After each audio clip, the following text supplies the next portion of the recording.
Armsad õed ja vennad Kristuses, sellist lauset ma ei tohi kasutada, teate kus? Tere, armsad õed ja vennad. Vangilaagris, kui ma käin vanglas kuulutamas, siis ma ei tohi seda koguduskõnet, ma ei tohi meestele öelda armsad õed ja vennad. Saite aru, ei saa. Aga nüüd on siin üks pilt üleval, nüüd mõtlete, et ei tea, kas Kuldar on nüüd natuke viltu läinud, et eelmine kord ta midagi jagas, et kas on jälle hakkab kordama iseennast, aga tegelikult täna mul järg selle jutlusele, mida ma eelmine kord jagasin teiega. Kas te mäletate, mis selle jutluse pealkiri oli? Kitsas tee.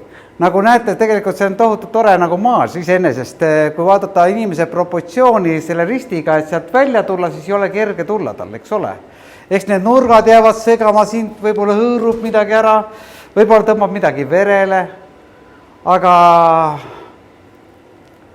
mis paneb teda sealt välja tulema? Ja kui me näeme tausta, siis taga siin on mingi must taust, see ei ole väga ilus võib-olla, aga midagi inimene näeb ettepoole.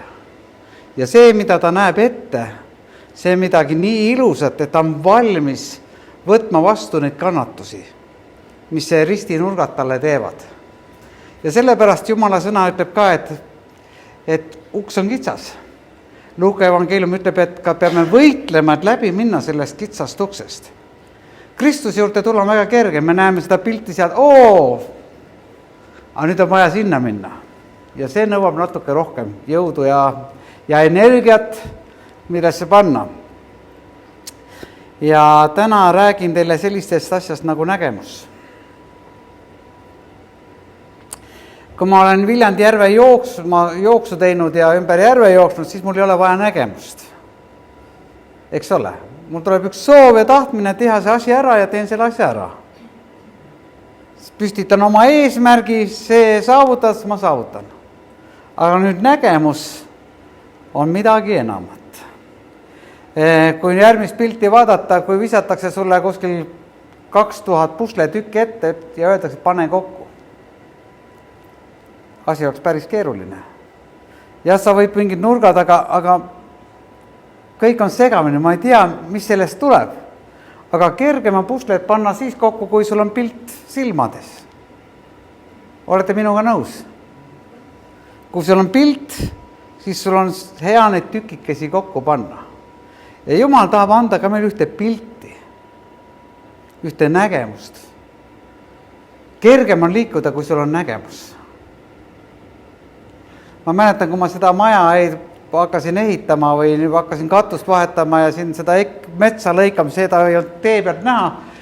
Mul oli kerge teha seda, sest mul oli üks pilt, üks nägemus sellest. Ja mul oli kergem taluda ka neid kuuma kannatusi, kui ma üleval seal värvisin, tegin seda katusega, seda on 3 korda vahetatud ja jälle ajas läbi, jälle pidin uuesti, aga mul oli kergem taluda neid kannatusi, sest mul oli nägemus. Kui sul on üks pilt või nägemus, on kergem taluda neid kannatusi ja neid valusi, mis meie üle tulevad.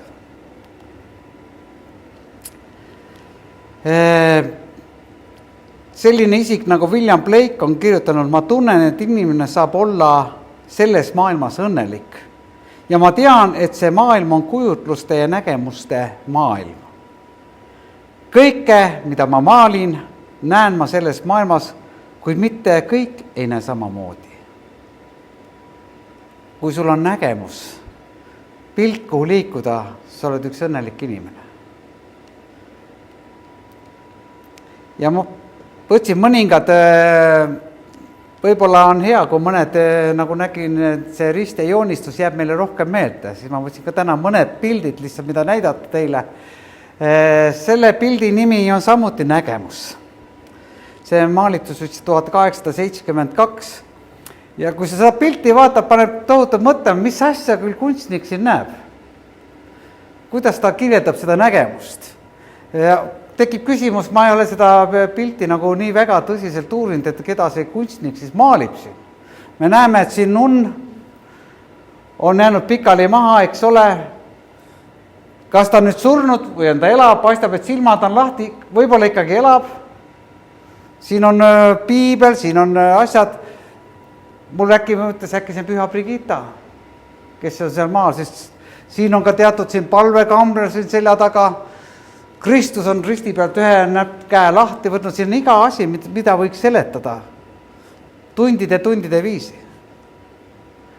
Et mida see kunstnik siin on nüüd tahtnud selle nägemusega öelda. Aga kui uurida väga ja uurides, siis sa leiad ka sealt ühe nägemuse, mida kunstnik on kirjeldanud. Sellisest nägemusest on kergem aru saada. Selle pealkiri on täpselt samuti nägemus. Ja selle on maalinud siis Braun, mulle jääb hästi Braun meelde, isa Braun, aga siis see on samuti maalitud siis 1898 ja selle maali nimi, mis selle maali nimi on, kas tuleb kellelegi ette? Nägemus, aga mis selle nägemuse nimi on? Jah, vaat, ja ongi Johannes Patmose saarel. Täpselt, kui sa näed, et mida Johannes näeb 7 kuldküünlajalga ja näeb inimese poe ilmutust seal sees. Ja paistab, ta on küljega, et ta vaatas, mis hääl seal oli, ta pööras ja nägi niisugust Jumala ilmutust ja niisugust nägemust, mis pani ta pikali maha, silmili maha.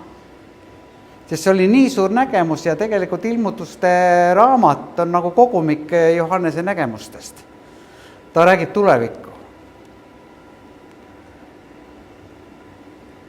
Jumala sõna ütleb meile, ja see on ka üks asi, mida Jeesus tuli tegema maa peale, rajama maa peale. Mina usun isiklikult, et Jeesus üks nägemus, mida ta tuli rajama kogudust maa peale. Ja Johannes, tähendab, ja vennad küsisid, Jeesus küsis oma jüngritelt, mis te arvate, kes ma olen? Ja te teate, jüngrid püüdsid seda küsimust eemal veeretada, ütlesid, et inimesed ütlevad, sa oled see ja teised ütlevad see ja siis Jeesus vaatas, et nad puiklevad kõrvale ja ütles, mida teie ütlete, kes ma olen? Ta pidi kohe näpuga, kes ma olen, mida teie ütlete?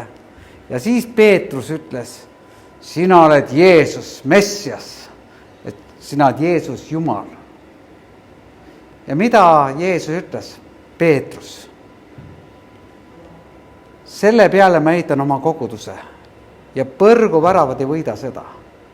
Kogudus ei ehita vundamendile, kivist vundamendile ega puidust karkassil, vaid kogudus ehitatakse Jumala sõnale.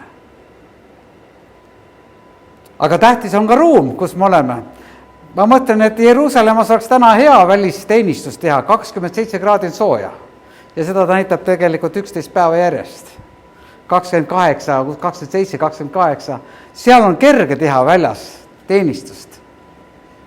Aga meie maal on natuke külmemad, isegi siin sees on külm vahepeal, et pidin natuke kraadi juurde panema. Ja mul hakkas tekkima jälle üks pilt. Kogudus vajab oma hoonet. Eelmine kord juba natuke rääkisime. Kogudus vajab oma ruume, suuremat ruumi, kus saaksime kasvada. Ja praegu ma otsin ka internetis väga erinevaid tüüpprojekte, mis oleks see nägemus, täpne, milline peaks olema, mitu istekohta peaks olema, mida ma arvan 60, ma arvan võib-olla rohkem peaks olema. Ja nüüd hakkab see pildi loomine enda sees. Ja kui see pilt on sul selge täpselt, küll on hea liikuda. Aga praegu ka need eeltööd, ma pidin selle võsa või selle eki maha lõikama, siis pidi traktori kutsuma, kes me pidime 1000 € peame maksma, see pole muidugi suur raha, selles suhtes seal on palju tööd oli vaja teha. 4 autokoormalt mulda, aga me hakkame pihta. Ja kui sa hakkad liikuma koos Jumalaga, siis Jumal hakkab õnnistuma. Ta hakkab seda pilti muutma selgemaks ja selgemaks.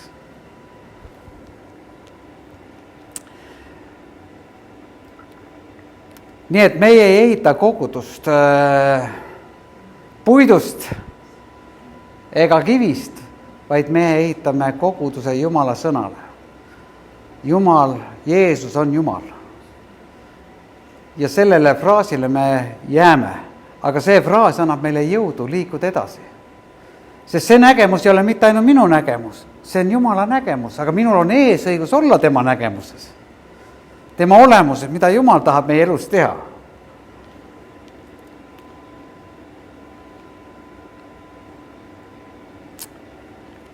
Jumala sõna ütleb, sest nägemus ootab küll aega, aga ta ruttab lõpupoole ega peta.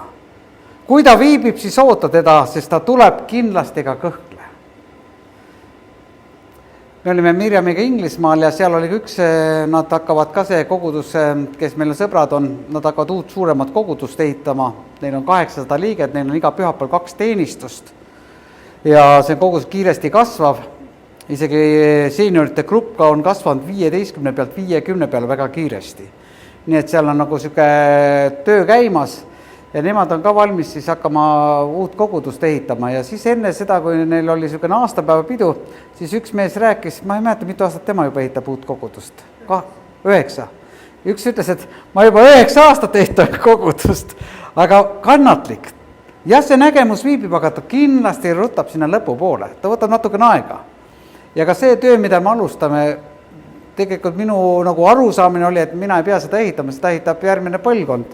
Merka võtab võib-olla asjad kätte ja hakkab ehitama kogudust siin, ma ei tea, et üks järgmine uus põlvkond, kes hakkab seda tegema, aga Merka tuli meie juhatusse ja asjad läksid ikkagi niimoodi, kus ühel hetkel tekkis see küsimus üles, et meil oleks vaja kogudust siiski. Sest selle kogudusega on ka nii nagu on, et kui on ikka mõned suuremad teenistused, me ei saa mahu siia lihtsalt ära. Kui on kevadkontsert, siis pidid lapsevanemad ka kõrval olema siin ja mida iganes siin saab teha. Ja see piirab ka meid. Ja iga uus asi tekitab põnevust, mina usun. Ja ma olen nii tänulik, et Jumal on midagi juba hakanud looma seal. Midagi on juba sa võid nussutada, seal on midagi, mingisugust õngu juba seal. Ja mis on veel üks huvitav asi, Jumala sõna ütleb, kui nägemus puudub, muutub rahvas ohjatamatuks, aga seadus pidades on ta õnnis. Ja see lause nagu kokku viidud selle seadusega ka, kes seadust peab. Nägemus on nagu seaduse pidamine. Sest kui nägemust ei ole, rahvas teeb, mida tahab. Igaüks hakkab oma asju tegema. Igaühel on oma tõde. Keegi arvab, siin on tõde, teine seal on tõde ja ei ole, ja paljud ütleb, pole olemas absoluutset tõde, kuid mina ütlen, on olemas absoluutne tõde. Ja see on see sama lause, Jeesus on Jumal. See on absoluutne tõde. Ja sellel ei saa, keegi ei saa seda tõde minult ära võtta. Minu jaoks on see absoluutne tõde, mille peale ma olen ehitanud oma koguduse, mille peale ma olen ehitanud oma abielu, mille peale ma olen ehitanud oma elu. Ja see on uus elu. Nii et me vajame nägemust, kogudus vajab nägemust, mille suunas me liigume. Ja mis on kõige esmane seadus piiblis, seaduse kinnipidamine? Armasta Jumalat ja armasta oma ligimest. Sest nendes kahes on kokku võttud kogu seadus ja prohvet. Ja järgides Jumala plaani, ma ei usu, et see on kuradi poolt tekitatud nägemus, et hakata kirikut ehitama. Ma ei usu hästi. Ma lihtsalt ei usu. Ma usun, et Jumal on pannud selle meie südamesse. Ja ma olen selles 20 aastat kuulutanud juba. Külalised, kes käivad ikka viin Vikerkaare poodi, lähme sinna rõdule ja näitan, näe, sinna tuleb meie tulevane kirik. Aga seda ei taotu uus põlvkond. Aga nüüd tuleb ikka ennast ka rohkem tegelema panna, midagi teha ei ole. Asjad on läinud niimoodi.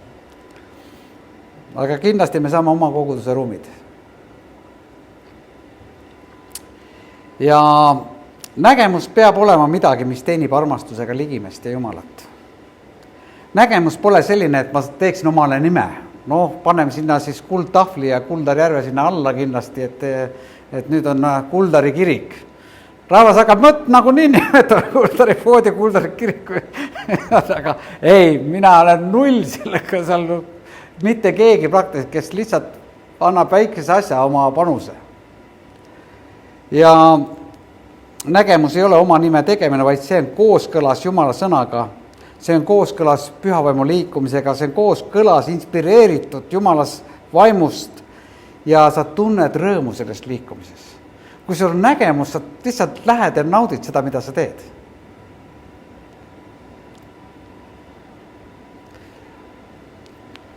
Mäletan,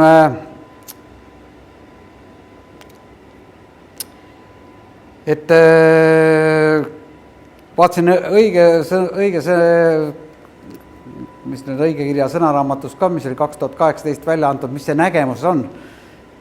ja seal on kirjutatud viirastus ja sellised asjad, ma arvan, et selge see, et maailm ei taha kuulata mingisugusest nägemust, viirastus, kummitus, siuksed sõnad on, mis on nägemus. Mina ei usu, et nägemus on mingi viirastus või kummitus.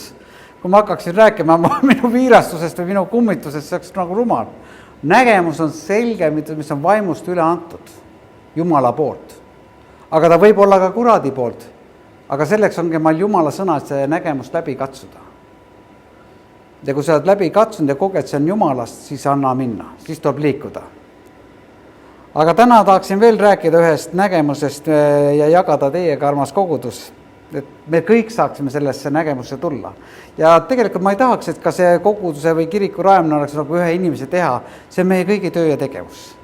Me igaüks saame võib-olla ühel hetkel oma panuse panna. Aga nüüd ma lähen selle nägemuse juurde, mida me saame kõik teha ja see on lootuse festival. Ja tegelikult ka siin ka Mirjam ja ma mõtlesin ka, et kindlasti kui on ameeriklased valmis panema bussid käima, et me tellime ühe bussi appia. Ja mul on pilt, et 50 inimest me paneme selle täis bussi. Ja ma ei usu, et see on nagu võimatu missioon panna 50 inimest bussi, mis liiguks Tallinnasse lootuse festivale ja tuleks tagasi. See ei ole selline võimatu ülesanne, see on täitsa reaalne ära tehtav. Ja siin ma panengi, sõbrad, teie südamesse. Ma hakkan varsti andma ka teile traktaate, ma hakkan ise teda tööd tegema, et kui sa saad kellegi nõusse, kes tahaks tulla tasuta Tallinnasse, Tallinna Tondiraba jäähalli, kus tuleb kokku 6000 inimest arvatavasti.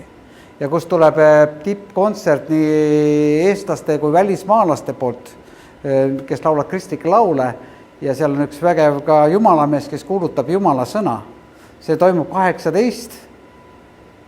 oktoober ja me sõidame siit välja kell 12 kultuurimaja juurest. Et buss peab 3-4 olema kiriku juurest, ma mõtlesin kultuurimajast ütlesin. Seal on nagu parem, ütleme sinna jääda keskele. See bussifirma pidi tulema kiriku juriidini saates. Okei. Seda veel täpsustame siis täpselt, kuidas see on. Aga kus me saame olla? Te saate selle võtta palvesse, et Jumal ja palvete sellepärast, et oleks inimesi, kes tuleksid. Ja oleksid inimesi, kes julgeksid rääkida inimestega. Aga sul on ka võimalik panustada sellega, kui sa ise ei tule. Võib-olla aitad võileibu teha. Meil läheb 50 inimest, kui me tagasi sõidame õhtu, siis et sõbrad oleks ikka toidetud, pakume võileiba, pakume vett, pakume rõõmu, pakume seda naudingut, et nad kogeksid, et ristirahvas on üks andja rahvas. Ja ameeriklased on mööda Eestit panemas käima 350 suurt bussi, mille nad maksavad kõik kinni. Kujutage ette, millise õnnistusega on ameeriklased tulnud tegelikult meie ligi. Ja see oleks rumal mitte võtta seda vastu tänuga ja anda oma osa sellesse töösse ja tegevusse. Nii et see on üks pilt, mida me võime enda sisse praegu võtta ja lülitada seda enda sisse ja öelda, et mina igal juhul hakkan kellegi jagama seda asja. Ma hakkan rääkima talle. Ma annan teile traktaadid või need flaierid, me paneme kuulutused üles nüüd sellel nädalal, et julgustada inimesi. Ja kui sa leiad inimese, võta tema telefoninumber, kui ta on kindel tuli, et saada mulle, et nimi ja telefoninumber, sest seal võib ka tagasi sõiduga olla probleeme, kui me ei tea, kus inimene äkki seda on, siis ma tean, kuhu helistada. Nii et mina usun, et paneme selle asja käima ja meil saab üks hea aeg olema lootuse festivali. Et tagasi tulla, ma usun, et inimesed saavad ka kogeda Jumalat meie kaudu ja ka selle festivali kaudu. Ja teine asi on see, hakkab palvetama kiriku ehituse pärast. Kui Jumal selle üles tõmmanud, käima lükanud, siis hakkab see põnevusega minema. Ja mul ei ole aega 9 aastat enam oodata. Ma olen selles eas, kui Märt ütleb, ka mul pole enam aega oodata, ma pean lihtsalt liikuma ja tegutsema. Nii et mina usun, et Jumal saab selle asja käima tõmmata igal juhul. Nii et 2 asja siis, lootuse festival ja kiriku ehitus. Need on asjad, millega me hakkame nüüd päris kõvasti tööd tegema. Ja usun teie palvetesse kui te juba räägite, kuidas palved töötavad haiguse üle või mida iganes, siis töötavad ka nad selles visioonis, et me liigume ühel meelel. Ja ma usun, et see tuleb põnev projekt meile kõigile. Ja me saame ühel hetkel nautida seda hoonet, kui ma mõtlen, kus on põrandasoojendus, kus sa lähed lihtsalt, ma ei pea midagi siin hommiku vara tulema jälle, panema käima midagi. Kui ilmad lähevad külmemaks, ma ei oska seda kella ka seal kuidagi peale panna, siis tuleb hommiku kell 5:30 juba üles ärgata. Aga ma usun, seal on ruumid, kus on tõesti midagi enamat. Ja mitte ainult ruumid, aga seal on Kristuse atmosfäär. Ja mis ei ole ainult võib-olla üks päev lahti. Rohkem ja igapäevaselt võib-olla saab toimetada seal midagi, mis iganes. Nii et siuksed mõtted, et nägemus peab olema midagi enamat kui see lihtsalt elu elamine. Ja kui Jumal annab ühe nägemuse ja pildi, see teeb meid rõõmsaks. See liigutab meid edasi. See liigutab ka kogudust edasi, kui kogudus on nägemus, see paneb koguduse käima. Ja see puudutab seda linna ja seda Mulgi valla rahvast igal juhul. Kui see on tehtav siin, siis on see tehtav kõikjal. Nii et ma tean, et paljud Eesti kogudused ka otsivad võimalusi, aga me ei hakka otsima, me hakkame liikuma. Me oleme otsinud Jumalat küll selle suhtes, aga nüüd hakkame liikuma. Ja selles pildis, mis Jumal on andnud meile. Vot siuksed mõtted, mida ma tahtsin sinuga ka jagada. Ja kui sa vaatad seda pilti, küll on kerge minna sealt läbi, kui sa näed, su ees on midagi üllast. Ma tean, et poliitikutel on üllad plaanid, aga kõige üllam plaan on olla Jumala tahtmises. See on kõige üllam plaan. Käia Jumala tahtmises. Saada sealt üks nägemus ja liikuda sellega koos edasi. Kuni ta meile järgi tuleb. Me ütleme, kuni võidub ka lõpuni, aga Kristus ütleb, kuni ta meile järgi tuleb. Ükstas kõik, mina panen selle asja käima, kui ühel hetkel Jumal ära võtab, lähevad teised edasi sellega. Aga ma väga loodan ja usun, et seal saavad veel toredad teenistused toimuma.